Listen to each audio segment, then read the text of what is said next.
ఇంతవరకు కూడా మేము పోరాటం చేస్తాం. ఖచ్చితంగా ఎవరైతే నిందితులున్నారో వాళ్ళని ఖచ్చితంగా జైలుకి పంపించేంత వరకు కూడా మేము వెనకాడం. ఇంకొక విషయం ఏంటంటే మీడియా వేదికగా నేను మీడియా మిత్రులందరికీ చెప్పే విషయం ఏంటంటే, ఇక్కడ బ్యాంక్ ట్రాన్సాక్షన్స్ జరుగుతున్నటువంటి ఏవేదైతే బ్రహ్మవత్తు మధు గానివ్వండి, తర్వాత ఎవరైతే శివ ఉన్నారో, మంగ్లీ గారు ఉన్నారో వాళ్ళని ఎందుకని అరెస్ట్ చేయలేదు? వాళ్ళని అరెస్ట్ చేయకపోవడానికి గల ఆంతర్యం ఏంటి? ఈరోజు రూ. 2000 ఫ్రాడ్ ట్రాన్సాక్షన్ జరిగితే అకౌంట్లు ఫ్రీజ్ చేసి వాళ్ళ మీద కేసులు పెడుతున్నటువంటి పోలీస్ వ్యవస్థ ఎందుకని మరి ఈరోజు ఇన్ని లక్షల రూపాయలు, ఇన్ని కోట్ల రూపాయల ఫ్రాడ్ జరిగినప్పుడు, ట్రాన్సాక్షన్ జరిగినప్పుడు ఎందుకని మరి వీళ్ళని అరెస్ట్ చేయలేదు? సో, కాబట్టి నేనేమంటున్నానంటే అదేవిధంగా తెలుగు ప్రజలందరికీ, అదేవిధంగా మీడియా మిత్రులందరికీ నేను ఒకటే విన్నవించేదేంటంటే, ఈ కేసులో ఆవిడ పెద్ద హస్తం ఉంది. ఆవిడే ఇందులో మెయిన్ కల్ప్రిట్. కర్త, కర్మ, క్రియ ఆవిడేనని బాధితులు మాతో చెప్తూనే వస్తున్నారు. ఖచ్చితంగా ఆ కేంద్ర మంత్రి యొక్క హస్తం ఈవిడని కాపాడుతుంది కాబట్టే ఇంతవరకు ఇంత పెద్ద సెన్సేషన్ అయినటువంటి ఈ పెద్ద స్కాము ఇంతవరకు కూడా అరెస్టులు కాకోకుండా ఉంది. మరి ఏదైతే బాధితులున్నారో వాళ్ళందరి ప్రాణానికి ఎవరు హామీ? ఇంకా నేను ఒకటే విషయం ఇక్కడ మీకు చెప్పదలుచుకున్నదేంటంటే, చాలా మంది చనిపోవడానికి అవకాశం ఉంది.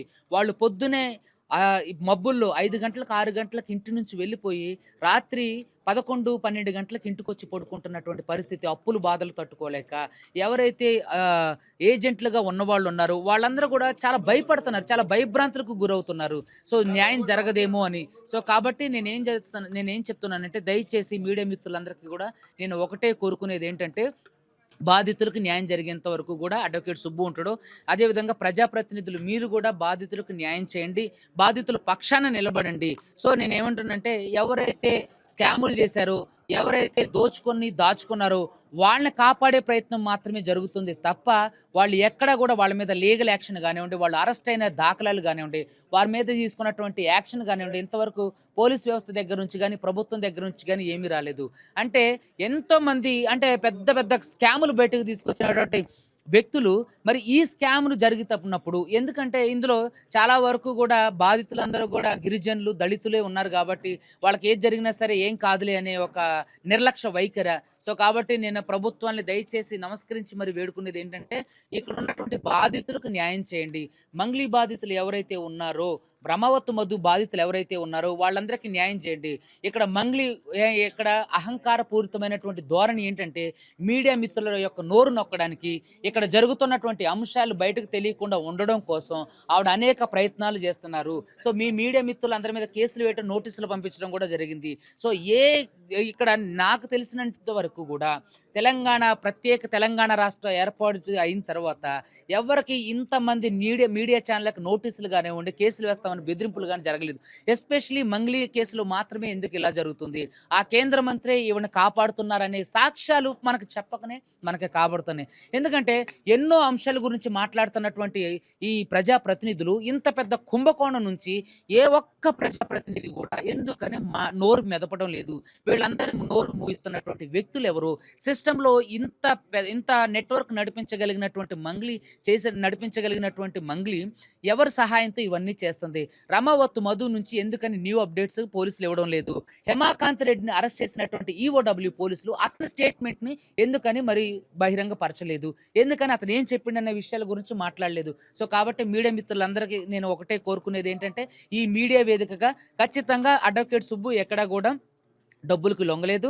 నాకు ఎవరు గూడా డబ్బులు ఆఫర్ ఇస్తానన్నా సరే నేను దానికి లొంగలేదు. ఖచ్చితంగా బాధితుల తరపున కొట్లాడతాం.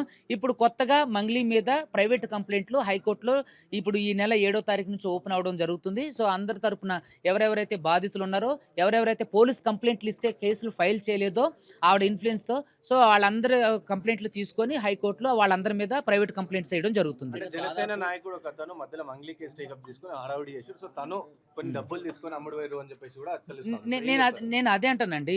ఈ రోజు వరకు కూడా స్టాండ్ తీసుకున్నటువంటి వ్యక్తులు ఈ రోజు వరకు కూడా ఎందుకని ఇంతవరకు కూడా దాని మీద స్పందించలేదు? ఎందుకు మాట్లాడట్లేదు? ఈ రోజు వరకు కూడా స్టాండ్ తీసుకోవాలి కదా! ఆయన నైతిక బాధ్యతగా వాళ్ళ సామాజిక వర్గంలో జరిగినటువంటి ఇంత ఫ్రాడ్ గురించి ఎందుకని అతను రాజకీయం మాత్రమే చేయడానికి వచ్చిండా అనే అనుమానాలు లేకపోలేదు. ఎందుకంటే ఇప్పటి వరకు కూడా అడ్వకేట్ సుబ్బు స్టాండ్ తీసుకున్న విధంగా ఎందుకని మరి మిగతా వాళ్ళు ఉన్నటువంటి వ్యక్తులు ఎవరైతే ఉన్నారో వాళ్ళు వాళ్ళెందుకు మీడియా ముందుకు రావట్లేదు, వాళ్ళెందుకు బాధితులతో టచ్లో లేరు, వాళ్ళెందుకు మీరు నాతో ఇందాక అన్నారు కదా మీరు ఎమ్మెల్యే కార్యాలయాలు ముట్టడించవచ్చు కదా, అది లీగల్గా నా పని కాదు కాబట్టి వాళ్ళు నాయకులుగా ఉన్నారు కాబట్టి వాళ్ళు వాళ్ళ సామాజిక వర్గం వాళ్ళతో ఆ పని చేయొచ్చు. మరి ఎందుకని ఈ పనులు చేయలేదు? ఎవరి స్వార్థం కోసం, ఎవరి స్వప్రయోజనం కోసం, ఎవరి స్వలాభం కోసం ఇవన్నీ చేశారు. సో ఇదంతా మీరందరూ మీడియా మిత్రులు తెలుసు. ఆ రోజు కూడా మీరు అడగలేదు, వాళ్ళని కడిగారు. సో అది నిజంగా అభినందనీయం. ఈ కేసులో ఎవరైతే కల్ప్రిట్స్ ఉన్నారో వాళ్ళందరిని ఎట్టి పరిస్థితుల్లో వదిలిపెట్టేది లేదు. వాళ్ళందరికీ కూడా ఇప్పుడు ఏ వెకేషన్ కోర్ట్ ఓపెన్ అవడంతోటే, ఏది వేసవి సెలవులు అవడంతోటే, కోర్ట్స్ ఓపెన్ అవడంతోటే బెంచ్‌లో మొట్టమొదటిగా వీళ్ళ కేసులే ప్రైవేట్ కంప్లెయింట్‌లకి ఎఫ్ఐఆర్ చేపించి వీళ్ళు అరెస్ట్ అయ్యేంత వరకు కూడా కృషి చేస్తాం. దానికి మీ అందరి సపోర్ట్, సహకారం కూడా కావాలి. అబద్ధం అండి. అదేదన్నా ఉంటే నేను అదే చెప్పా కదా! ఆ రోజు ప్రజాక్షేత్రంలో నిరూపించమని కూడా అన్నా. ఆ రోజు మన మీడియా మిత్రులు అందరూ కూడా ఉన్నారు. నేను ఆ రోజు కూడా చెప్పింది ఒకటే, నా బాధితులకు డబ్బులు ఇప్పించేయండి, నాకు అవసరం లేదని అన్నా. నేను మీ మీడియా వేదికగానే చాలా ఈ రోజు కూడా బహిరంగంగా ఛాలెంజ్ చేస్తున్నా. ఏదైనా అడ్వకేట్ సుబ్బుకు సంబంధించి ఒక్క ఆధార్ అగెయిన్స్ట్‌గా ఉన్నా మీ మీడియా మిత్రులు దగ్గర చెప్తున్నా బయట పెట్టమనండి. మీరు ఏది చెప్తే దానికి సిద్ధం. ఈ కేసులో ఇప్పటి వరకు మీరు పలుమార్లు ప్రెస్ మీట్ పెట్టినా కూడా సపోర్టర్స్ గానీ బాధితులు గానీ మీ ఎమ్మటి వచ్చారు. ఈ రోజు మీరు మాత్రమే ప్రెస్ మీట్ కి రావడానికి గల కారణం ఏంది? నెగ్లెక్ట్ ఏమైనా ఉందా? లేదండి. ఈ రోజు నేను మాత్రమే ప్రెస్ మీట్ పెట్టడానికి గల కారణం ఏంటంటే, నేను ఎక్కడికి వెళ్ళినా సరే మన మీడియా మిత్రులు కానివ్వండి, అదేవిధంగా ప్రజలు కానివ్వండి, నేను ఏదన్నా వీడియో ఇన్‌స్టాగ్రామ్‌లో పోస్ట్ చేసినా సరే, అన్నగారు మంగ్లీ కేసు ఏమైంది?